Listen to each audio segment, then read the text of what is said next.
a good show today. I've deleted so many things off of my computer, so I think that everything should run a lot smoother. Like all my 3D printing and laser files, they're all on a new computer that um, my mom gave me that was my dad before he passed. So hopefully that will actually help this run smoother and record smoother and everything like that, because that was all on this computer. And now it's gone. So fingers crossed. Let's go ahead and get after it. The orange and blue sign. Wow. It's just like there's bodies everywhere falling down. Your body's falling down? Didn't you see it? I mean, people just throwing themselves through the window. Can I have your name first and last name? My name is Kwame. It's Kwame.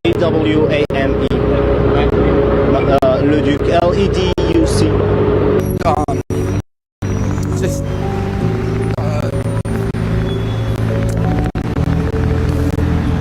they started jumping out of the window, like at the 96th floor. They just started one at a time from different parts of the building. I just started seeing people just drop, and drop.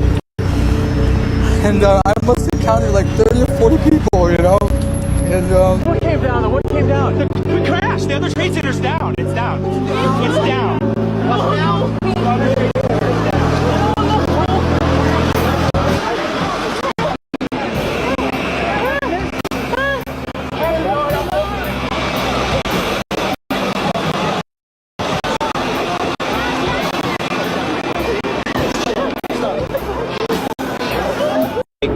The orange and blue.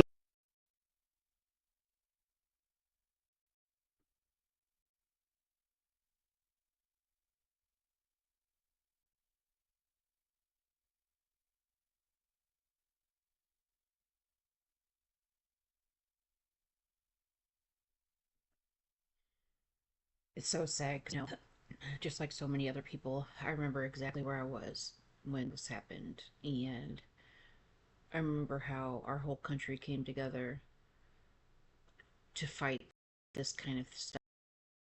And now, Y'all know the theory on the internet that somebody is currently playing with the time-space continuum and some of us are getting like trapped in like little time pockets where we are realizing that stuff that has already happened is happening again. I know I sound crazy. I know I sound like a conspiracy theorist, but babe, two things have happened this week that I could have sworn already happened. One, I thought we already saw Justin Timberlake's DUI footage. Like, watching it, I was like, I remember this whole world tour thing. I remember him trying to walk in the line. I remember all of that. Like, I could have sworn we all already saw that footage. Am I crazy? And also, Chuck Norris died this weekend? No. Chuck Norris died years ago. We've already mourned Chuck Norris. Am I the only one? Am I the only one? Don't have me committed, please, baby. Please. I swear both of these things happened already. Y'all know the theory on the internet. Visiting this place could get you killed. This is Pedophile Island, North Fox Island in Michigan. This island has an airstrip built on it by the pedophile owner that he used to fly children in and out of here back in the 1970s. We had a flight set up to get there with people that were local, and they canceled on us 2 days in a row. They even claimed that the runway was going to be too muddy. So instead of giving up, we found someone with a boat and we made our way out there. And guess what? Once we got out to the island, it wasn't muddy at all. Now, this ring was ran by a man named Francis Sheldon. And in these very rooms and cabins, multiple multiple children were assaulted and photographed and videotaped while these assaults were happening. These videos and photos were then sold into pedophile rings all across America. And before Francis Sheldon could be arrested, he took off from this island on his private plane using this very airstrip, and he fled to Amsterdam. He was never arrested. In fact, only one guy was ever arrested connected to this ring, and he served 2 years in prison before getting out and assaulting another child. This pedophile ring is also closely tied to the Oakland County child killings, and we explored all of this in my newest documentary on YouTube. It's on there now if you want to watch. Visiting this place could get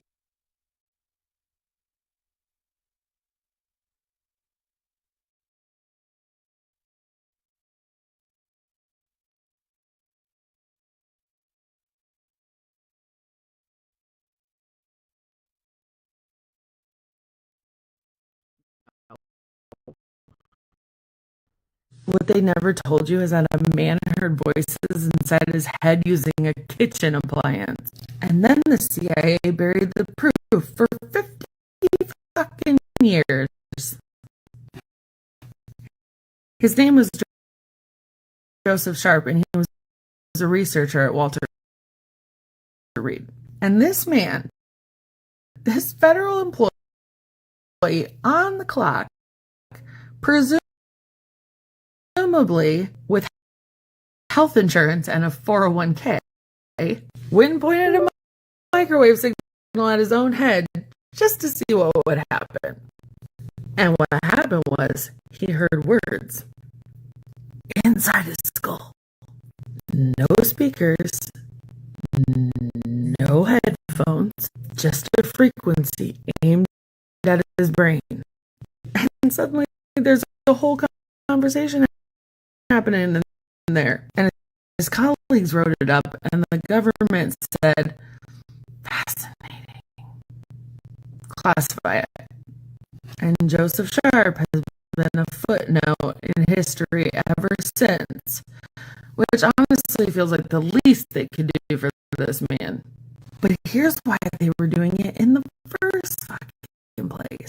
The CIA found out that Russia was microwaving the American embassy in Moscow since 1953. And not just like occasionally. I'm talking every day for years. For 20 years. They just quietly aimed a whole signal at the entire building. Multiple floors. Diplomats showing up to work, eating their little lunches, writing their little memos, getting slowly cooked by a microwave they didn't know existed. And nobody told them a goddamn thing. And when the U.S. government found out, their first instinct was not, we should probably tell our employees. It was interesting. Let's do that to monkeys. And that is Project Pandora. $4.6 million of your tax money spent to microwave monkeys. You're welcome. And what they actually found, and this is the part that made me have to sit down, is that low frequency signals can penetrate your central nervous system and then alter your brainwave patterns at levels that you would never even notice. It wouldn't be heating you up. It wouldn't be burning you. Just quietly changing your brain waves.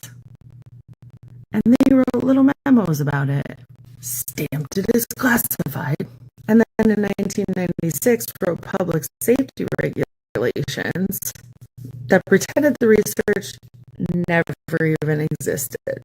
And that ambassador to Moscow, he got leukemia, by the way, and nobody mentioned that for decades. Real cool system we have. Now here's where it gets personal. What Joseph Sharp proved was what we call the Frey effect. And that's that human brains can convert convert electromagnetic frequencies into perceived sound, into experience, into something that feels like it's coming from inside you when it's actually being received from outside you. Your brain is not just a sender, it is a receiver. The government spent decades and millions of dollars figuring out exactly how that works, and then locked the door on it because the implications were too fucking big. Too big for who, though? Because if you've ever been in a room and heard something that wasn't actually there, felt a frequency shift, or known something you had no business knowing, they didn't disprove you. They proved the mechanism, and then they fucking hid it. Your brain can receive. That's not a glitch. That's not crazy. That's exactly what decades of government research proved. And then they decided we didn't need to know about it. They were actually trying to figure out if the Soviets could weaponize it. And what they actually figured out is some of us are already naturally wired for it. Nobody sent us the memo. Shocking. Truly. Oh, there.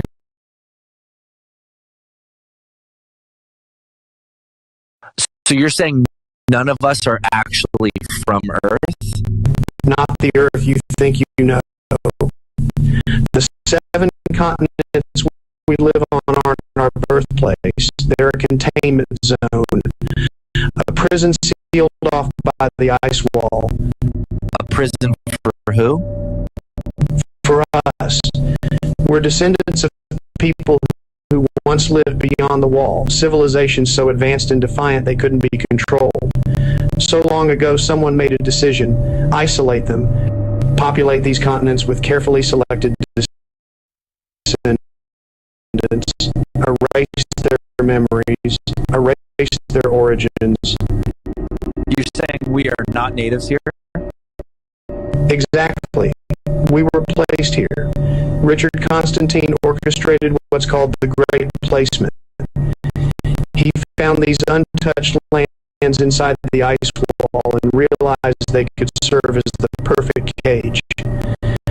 But how do you populate entire continents? Embryos.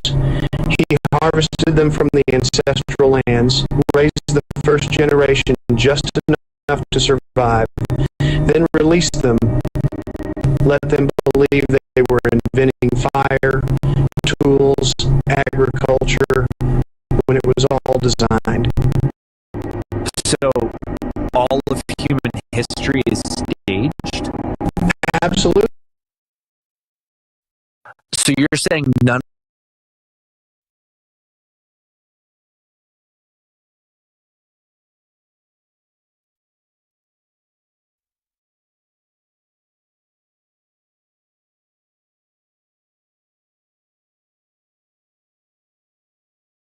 Shit's getting weird.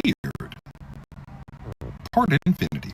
Would you kill to protect your kids? Would I kill for my kid?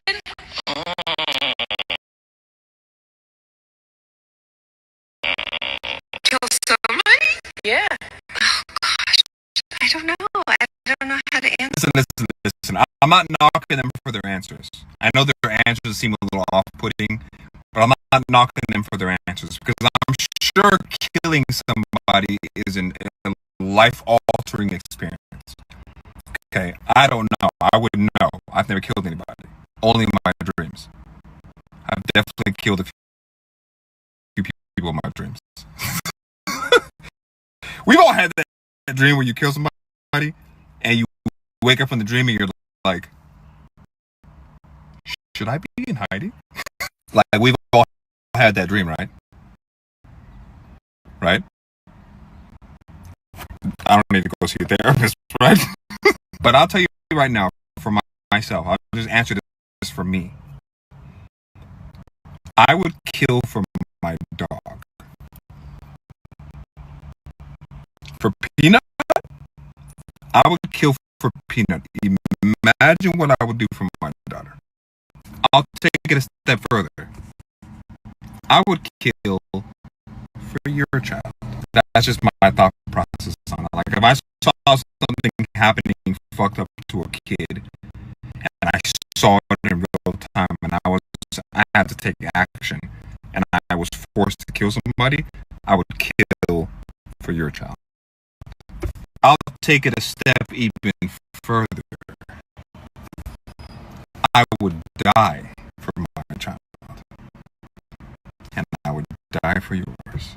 This is the way I think about things. I don't know if other people would think like this about it, but it's the way I think about things. Children should be protected by all costs. And if it means you have to die, you gotta die. If it means you have to kill, you gotta kill. Simple in my mind. Shit's getting weird. A 16-inch concrete wall, painted black, with a sheet of glass in front of it. No furnace behind it. No wiring running to it. No fuel feeding it. That wall heats a house in the French Pyrenees and has supplied 70% of its yearly heating from sunlight alone since 1967. It has never been serviced. It has never been replaced. It has never sent anyone a monthly bill. Your HVAC system costs $8,000 to $15,000 to install and needs replacing every 12 to 15 years. That wall is 58 years old and still working. The patent for this design was filed in 1881. Number 200, 46,626. An American inventor named Edward Morse. The title was 4 words longer than it needed to be. Warming and ventilating apartments by the sun's rays. The physics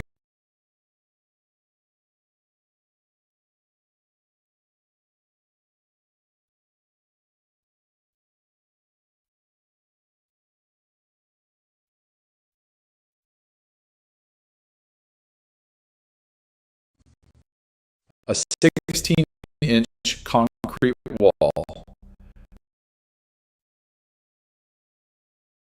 Sent anyone a monthly bill. Your HVAC system costs $8,000 to $15,000 to install and needs replacing every 12 to 15 years. That wall is 58 years old and still working. The patent for this design was filed in 1881. Number 200, 46,626. An American inventor named Edward Morse. The title was 4 words longer than it needed to be. Warming and ventilating apartments by the sun's rays. The physics in that patent has not changed by a single variable since. And the wall it describes can still replace the most expensive system in your house. Nobody built on Morse's work. Nobody cited it. Nobody remembered it existed. 80 years later, a French engineer named Felix Trombe and architect Jacques Michel arrived at the same design independently and built that house in Odeillo. The wall was named after Trombe. The man who got there first was forgotten, not because he was wrong, because no one who sells heating equipment had any reason to remember him. They called it a Trombe wall, and for about a decade after it was built, it looked like it might change how the world heats buildings. It did not because it stopped working, because nobody who sells heating equipment makes money from a wall that does the job for free. The global HVAC industry generates over $300 billion a year. That number depends on you needing a furnace, needing a compressor, needing ductwork, needing refrigerant, needing filters, needing annual maintenance, and needing to replace the whole system every 15 years. A concrete wall that heats your house using sunlight and never breaks down is not something that industry has any reason to put in front of you. So they did not. Here's how the wall works. And once you understand it, you will never look at your south-facing wall the same way again. Sunlight hits the glass. Shortwave solar radiation passes through easily the same way it passes through a car windshield on a winter day. That radiation strikes the dark painted concrete surface behind the glass. The dark surface absorbs it and converts it to heat. That heat begins migrating through the concrete, inch by inch, degree by degree. Heat moves through masonry at roughly 1 inch per hour. A 16-inch concrete wall absorbs the noon sun on its exterior face. That heat does not arrive at the interior surface until roughly 8 hours later, around 8 in the evening, exactly when you need it. The glass traps the heat, just like a greenhouse. Sunlight gets in as short wave radiation. The wall re-emits it as long wave infrared. The glass does not let infrared back out.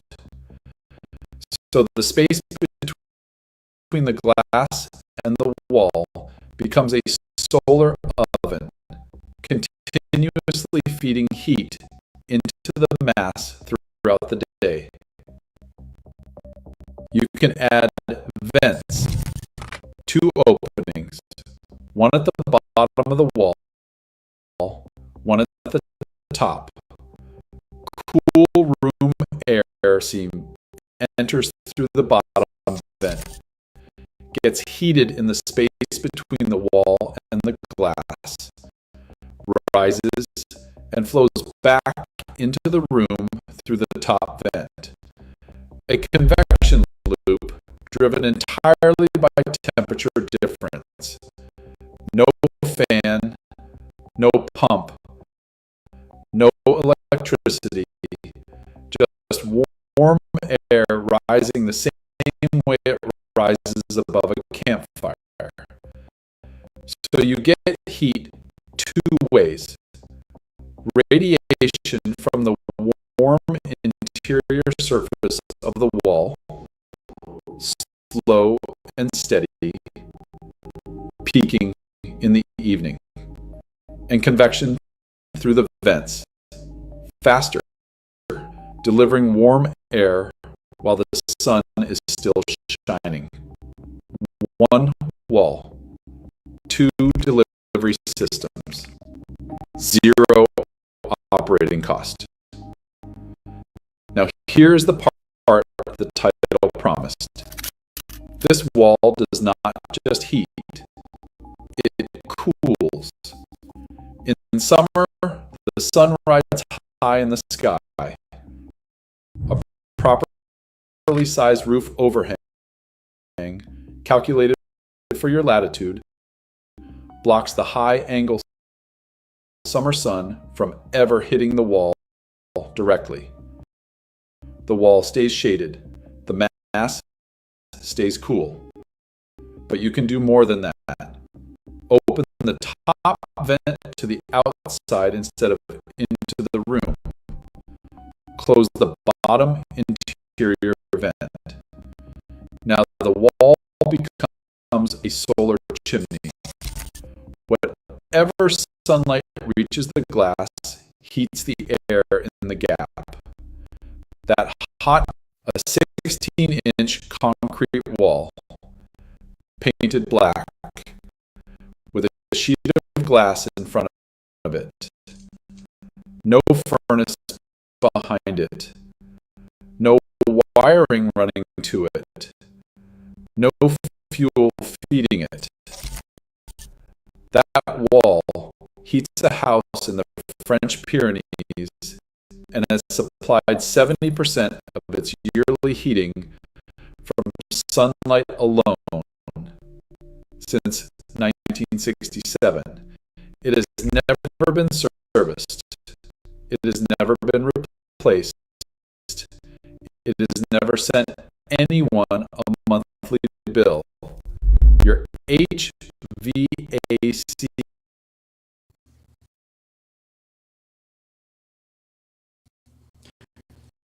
We the people. 3 words that might be the greatest con ever pulled in the history of Western civilization. People have them tattooed on their bodies. They wear them on t-shirts. They say them like they're reciting gospel. And that's exactly what the people who wrote them were counting on. That you'd be so mesmerized by the poetry of the phrase that you'd never stop to ask who the people actually were. They weren't you. They were never you. In the summer of 1787, 55 men, wealthy, land-owning, most of them slaveholders, locked themselves in a room in Philadelphia and decided they were going to rewrite the rules for an entire continent. Nobody elected them to do that. Nobody voted on it. Nobody even asked. They were dispatched to patch up the Articles of Confederation, and instead, they burned the whole thing down and started from scratch. And then, with a straight face, they wrote, "We the people," at the top of the replacement document, as if the people had been anywhere near that room. Newsflash, they hadn't. The doors were literally locked. Patrick Henry saw it immediately. At the Virginia Ratifying Convention, he stood up and asked the only question that mattered. Who authorized you to do this? Not, this needs work. Not, the system is flawed. Who gave you the right to install a new government over everyone without asking anyone? never got an answer. He wasn't supposed to get one. The answer would have collapsed the whole premise. And not even all of them bought it. 39 of the 55 signed. George Mason walked out without signing because he already knew what it was going to become. He said it quite plainly. This structure will produce either a monarchy or a corrupt aristocracy. That was 1787. Now look around. Take your time. Lysander Spooner, an abolitionist, legal theorist, and one of the few people in the 19th century willing to say the uncomfortable thing out loud, wrote a short book in 1867 called No Treason, the Constitution of No Authority. His argument was so simple, it's almost insulting that it isn't taught in every civics class in America. A contract binds the people who sign it. That's it. That's the whole principle. You cannot sign a document that legally obligates people who weren't born yet, people who opposed it, or people who were never consulted. By the most basic standards of contract law, the very legal framework these founders operated within, the Constitution has no authority over you. You didn't sign it. Nobody currently alive signed it. It declared its own legitimacy and then dared anyone to argue with it. That's not law. That's a power grab with good penmanship. But here's what they really don't want you to think about.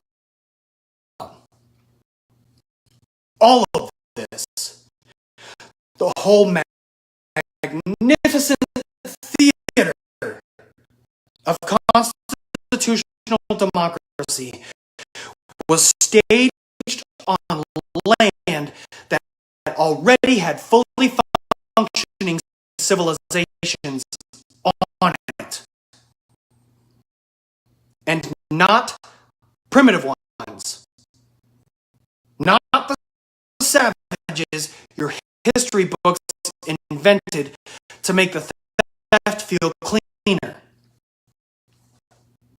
The Cherokee Nation had a written constitution, a bicameral legislature, and a functioning Supreme Court before Andrew Jackson decided the law didn't apply to him and marched them off their land at gunpoint.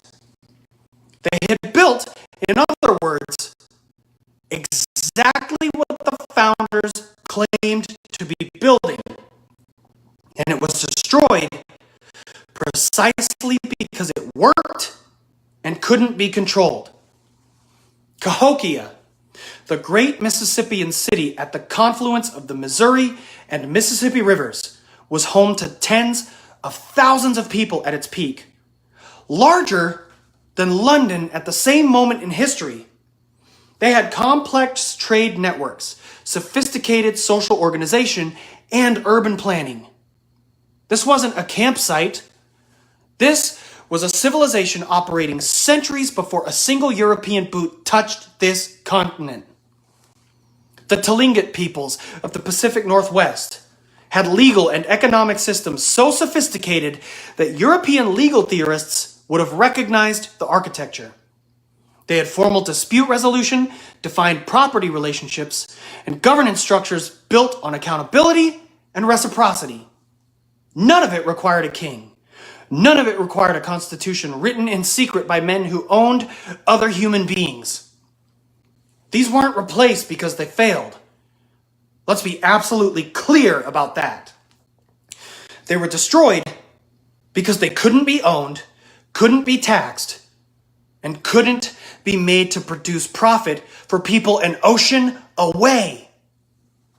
The governance structures that replaced them weren't superior. They were just more convenient for the people doing the replacing. So when someone tells you the Constitution is sacred, when they tell you to trust the process, when they tell you that working within the system is the only legitimate path to change, understand what they're actually saying. They're telling you to keep trusting a document that declared its own authority, written by men who had none, installed over people who were never asked, on land that was never theirs. Patrick Henry asked the question in 1787, and nobody answered it. So I'll ask it again now, and I want you to sit with it because it doesn't have a comfortable answer.